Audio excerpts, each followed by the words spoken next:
Bonjour tout le monde, bienvenue dans le cours sur l'innovation automne 2017, séance 4. Alors on va commencer toujours dans les petites définitions compléter un peu la définition de l'innovation, la différence entre créativité et innovation, encore une fois, avec une autre définition d'un autre point de vue d'une autre personne assez intéressante, une petite vidéo, quelques minutes là-dessus. C'était pour compléter la. Et puis on va clôturer sur le débit, sur tout ce qui est définition. Voilà. Alors, les. Ah oui, oui. En fait, sur cette séance, on va regarder un peu de différents types d'innovation et notamment sur les différentes natures d'innovation avec ce diagramme que je vous ai mis assez intéressant pour vous donner un peu ces natures d'innovation qu'on peut rencontrer. Si on fait une échelle entre ce qu'on prend comme risque client. Alors, c'est les gens qui vont utiliser l'innovation. Un risque client, c'est des gens qui vont utiliser l'innovation. Un risque technologique, on part d'un truc super basique, tout le monde peut faire, ou un truc super compliqué. Et donc, si on fait une petite typologie en 4 cadrans, on détermine comme nature l'innovation incrémentale. Donc, on ne prend pas trop de risques, les gens, ils attendent ça. Donc, voilà, on fait une innovation incrémentale. En gros, on passe de l'iPhone 6 à l'iPhone 7, de la 204 à la 205, de la 205 à 206 en voiture. Voilà. Donc on fait une innovation incrémentale, c'est un peu nouveau, bon, il n'y a pas grand-chose qui est nouveau. Une innovation majeure, on ne prend pas beaucoup de risques technologiques, mais c'est une rupture chez les utilisateurs. Donc ça, on appelle ça, la nature de cette innovation, c'est l'innovation majeure. Alors une innovation stratégique, là on prend un gros risque technologique, on ne sait pas si ça va marcher, mais c'est chez le client, on l'attend. Donc, c'est plutôt de votre côté à vous, c'est pas évident, c'est pas simple, c'est une rupture entre les technologies. Enfin, nous, de votre côté, de l'innovation, c'est vraiment une rupture, quelque chose qu'ils ne faisaient pas avant, c'est quelque chose. Là, il faut investir, il faut innover, enfin, il faut trouver des nouvelles solutions, des nouvelles technologies, des nouveaux process. On verra après tous ces mécanismes-là. Mais dans cette nature-là, le risque, il est pris par la personne qui porte l'innovation. Alors, l'institution, l'organisation, etc., etc. Donc, une innovation stratégique, ça demande des investissements, ça demande de la réflexion de la part de la personne qui met ça, de l'institution qui met ça en place. Mais c'est attendu par le client. Voilà. Donc le danger, c'est de se planter. Hein. Tout le monde attend, mais on fait un truc, et ben, que ça ne marche pas. Et en fait, le pire d'innovation, c'est ce qu'on appelle l'innovation radicale. On prend à la fois un risque technologique, puis c'est pas quelque chose qui est attendu. Hein. Les études de marché, c'est pas quelque chose qui est attendu. Donc on a ces quatre natures d'innovation, voyez bien, hein, en fonction des risques qu'on prend côté client, donc des utilisateurs, ou du risque que va prendre la personne qui porte, ou l'institution, l'organisation qui porte l'innovation. Donc ça, c'est intéressant, ces quatre natures d'innovation, parce qu'on va y revenir souvent dans les histoires qu'on va voir ensuite sur les innovations. Ensuite, j'ai repris la BPI, la Banque d'investissement. J'ai repris une typologie qui est assez intéressante et puis qu'on va dérouler dans les séances qui vont suivre. On va regarder dans la séance 4, donc c'est la séance du jour, de la semaine, tout ce qui est innovation autour des produits, mais surtout des usages. Innovation d'usage, on propose quelque chose et c'est les usages qui en font l'innovation. C'est-à-dire qu'on a une invention et l'appropriation qu'on en fait ne correspond pas à l'invention qu'on avait proposée. Alors, ça paraît un peu. Donc, on va regarder ça sur cette séance, tout ce qui tourne autour des innovations d'usage. Alors, des innovations de procédés et d'organisation, c'est dans la façon de faire les choses que c'est nouveau, soit on apporte de la nouveauté ou dans la façon qu'on s'organise, l'appropriation se fait différemment. L'innovation marketing et commerciale, ça on a déjà un peu évoqué, ça sera la séance 6. À la séance 7, l'innovation du modèle d'affaires, hein, comme on réorganise la structure des revenus, on passe d'un modèle, je sais pas, on vend des produits dans un magasin, on vend des produits en ligne. Là, il y a une innovation de modèle d'affaires aussi commercial. Hein.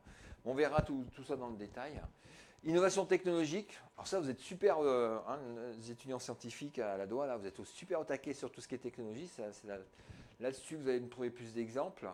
Une nouvelle technologie qui sort, ça fait produire des nouveaux produits, des nouveaux usages, etc. etc. On verra pas un exemple à la séance 8. Et enfin, la séance 9, tout ce qui est autour de l'innovation sociale. Donc on a cette typologie des 6 types d'innovation. Et on va s'amuser maintenant, travailler sur chacune des typologies, passer 1 heure, 1 heure et demie, 2 heures par typologie dans les séances qui viennent. Alors, la définition de l'innovation d'usage, c'est un changement introduit dans la manière d'utiliser le produit ou de consommer le service. Vous proposez quelque chose et c'est l'usage qui en fait autre chose. La mise en place d'une nouvelle facilité d'usage pour répondre à des besoins du marché ou anticiper des besoins futurs. Alors, il y a une première illustration, les vélos libre-service. On a sur le campus, hein, vous avez c'est des vélos à Lyon. Il y a des stations à la Doua, il y en a devant le quai 43 ici, il y en a derrière le quai 43 ici, il y en a un peu partout sur le campus. Vous avez une borne, vous allez à la borne, récupérez un vélo, vous le louez et vous baladez. Alors ça, c'est une innovation, le vélo libre-service. Et depuis quelques temps, on voit apparaître un nouveau produit.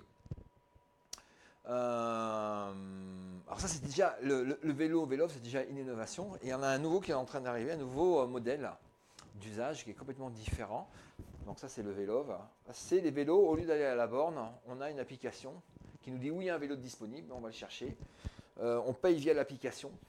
Le vélo se débloque avec un code ou un truc comme ça qui est lu par l'application, qui vous relie vous avec votre vélo.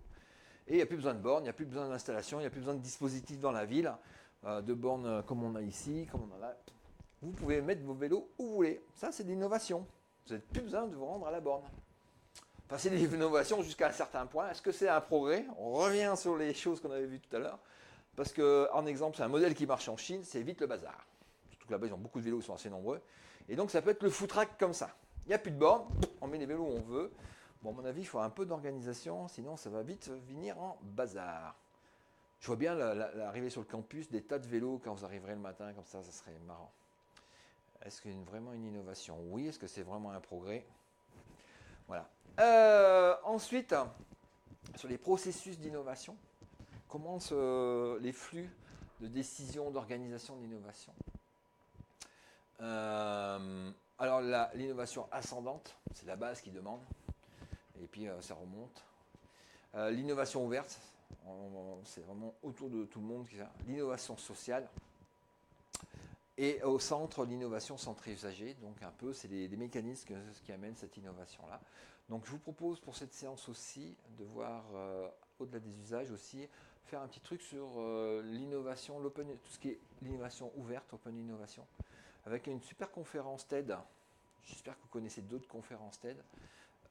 Autour de ce sujet-là, avec la transcription, c'est une conférence en anglais, mais si vous connaissez bien le serveur TED, vous pouvez avoir plusieurs langues sur cette conférence-là. Donc un petit focus sur l'open innovation. Ensuite, troisième vidéo que je vous propose de regarder pour cette séance 4. C'est un travail qui a été fait par les étudiants, parce que ce cours, c'est pas la première, vous êtes malheureusement pas la première promotion à passer sur ce cours-là. J'avais fait, il y a un an ou deux, ce cours, et j'avais demandé aux étudiants de travailler sur les 6 types d'innovation que je viens de vous proposer. Je viens de vous montrer, donc tac, tac, tac, tac, tac, tac, tac, tac, tac, tac, tac, sur ces 6 types-là.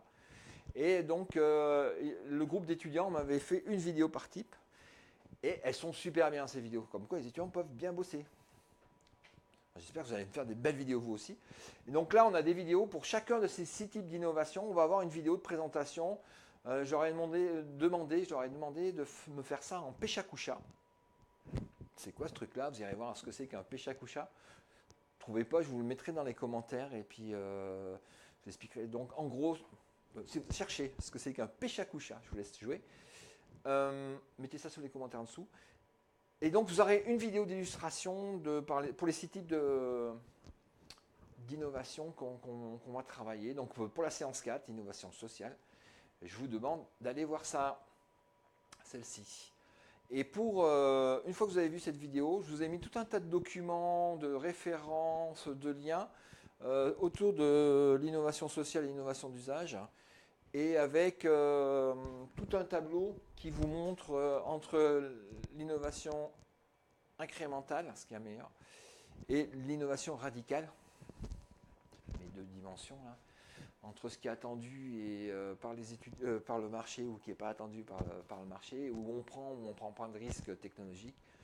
Et donc, avec un gradient comme ça, il y a tout un tas de questions, vous allez avoir tout un tas d'exemples. Et ça, je vais le faire sur les 6 types, hein, sur tout ce tableau-là. Et par la suite, je vous demanderai à vous, je vais vous demander de rajouter des types en fonction du type d'innovation, d'aller chercher des types caractéristiques, de faire des études de cas, mais en faire une vidéo, puis on les mettra dans ces tableaux-là. Et ben voilà. Tu as une type, vous verrez par exemple l'étude de cas de Blablacar. En quoi c'est une innovation sociale, Blablacar, j'espère que vous connaissez. Et donc il y a tout un descriptif qui est fait là-dessus. Donc je vous invite à aller regarder tout ça. Voilà, du boulot pour la séance 4 hein, autour des innovations d'usage. Bonne semaine, à la semaine prochaine.